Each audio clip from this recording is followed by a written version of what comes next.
what we would have expected is that before he came to address Parliament, he has taken measures against his own team that is spearheading hate in this nation.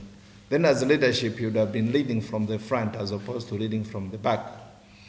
When we started raising these issues about people that were being fired or being retired in national interest, based on basically just region and where their names and where they came from, citizens thought that we were joking. But I think you can see how it is progressing now. What was being done quietly in the closets of PF is now done by cabinet ministers at national level. So he has again, in that area, that he has again failed to lead from the front.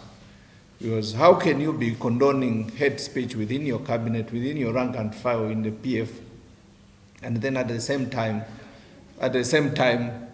you are coming to Parliament to tell the citizens that there should not be no hate speech, there should be no this and that. I think that president level or presidents must not be demeaned or lowered in stature. When a president speaks, it must constitute policy. But if you ask me today if what he said is policy for PF, the answer is no. Tomorrow his ministers, tomorrow his cadres, his people will continue saying the same things. There will be a by-election tomorrow. They will say exactly the same things. If you want, you can monitor wherever they go to address meetings. And we raised a flag a long, long time ago about the conduct. Then also it goes with the practical things that you're doing. If you don't believe in tribalism, how do you make appointments? How do you think?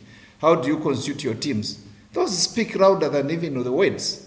We know that if you go to his cabinet, he's highly biased. It doesn't mean that citizens, this country is restricted to the few regions that he sources his cabinet from. So again, it's about the practical steps that as a head of state is taken. He should have been giving instruction yesterday on the practical steps is taken, for example, those that are privileged to employ in the public sector, on how they must handle the issue of tribe and tribalism.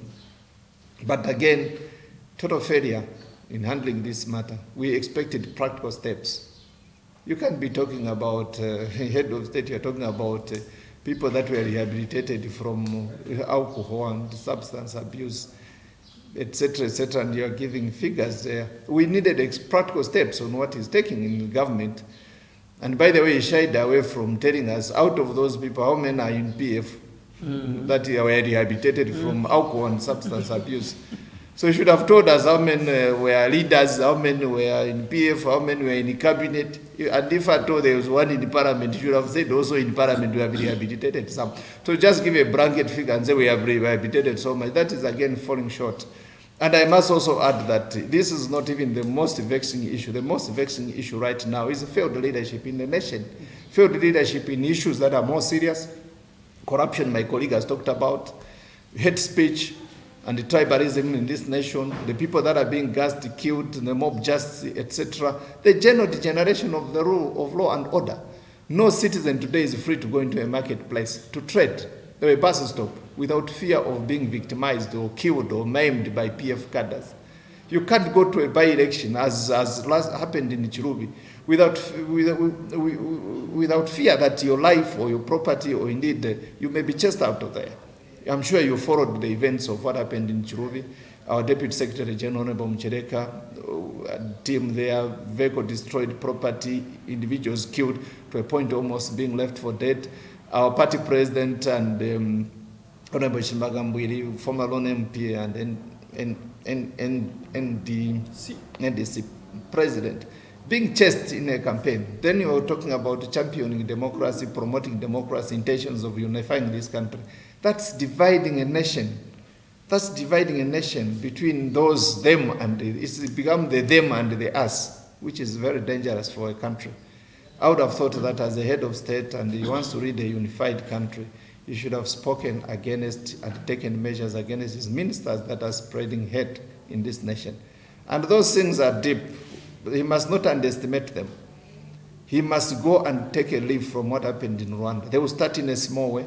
By the time he realizes, and they spare no one, go and ask what happened in Rwanda. Go and check what happened elsewhere. Those things can go deep in our country and they destroy this nation forever. People must go and learn what happened in Sudan. Eventually, they just had to be South Sudan because the South Sudan is predominantly black and Christian. the northern Sudan, which is predominantly the Nilotes and the Muslim, there was a consternation there that to a point where it was not feasible to hold one country anymore. And in 2005, they became two separate states. So these things can be so deep, and the head of state should take measures. And I think what we should be asking also as a country and the media is, why has it become an issue now? Rupia Banda was there, Mwanawasa was there, Frederick Chiruba was there, Kaunda was there. It was never practiced in the government. Now it is being practiced by government officials. It's being said by government officials. Hate is being promoted by government officials. We have never heard anyone being fired or disciplined in the PF government for promoting tribalism or promoting. What we've seen is that they are being promoted and protected by the very president who is saying that he doesn't like hate speech. So, a contradiction. So it was our belief that the president was going to come and address this particular issue and update the nation on the concrete steps that his government is put in place to ensure that once more citizens are able to go about their lives. Unfortunately, the president is talking about forming a commission of inquiry at a point when it's a crisis. People are dying, people are being gassed. Even as I speak this morning, I had a call from my constituents. People last night were being terrorized. To start talking about a commission of inquiry, when you also take into account that he holds an executive position. And in Zambia, you must understand that even the powers that the president has are a lot. And we've been calling for their reduction, but they are a lot. He's the commander-in-chief of the armed forces of Zambia. He controls the security wings. They control the administration of the budget. So to start talking about a commission of inquiry, in the meantime people are dying, is far much less than what was expected of the head of state. You should have been telling us the concrete steps. You should have also been telling us what instruction is given to the executive to ensure that people once more are free. We can pick a leaf from other countries, for example, which are going through, though in a different scope, but similarly, people are being terrorized by the coronavirus. Even where there's been only 11 or 1 death reported, you can see that the nation, the president, the government officials are very active. They have put in measures that ensure that that doesn't spread. If we don't talk about this gassing issue, from the first reported instance of the copper belt, it has spread to literally all parts of the country.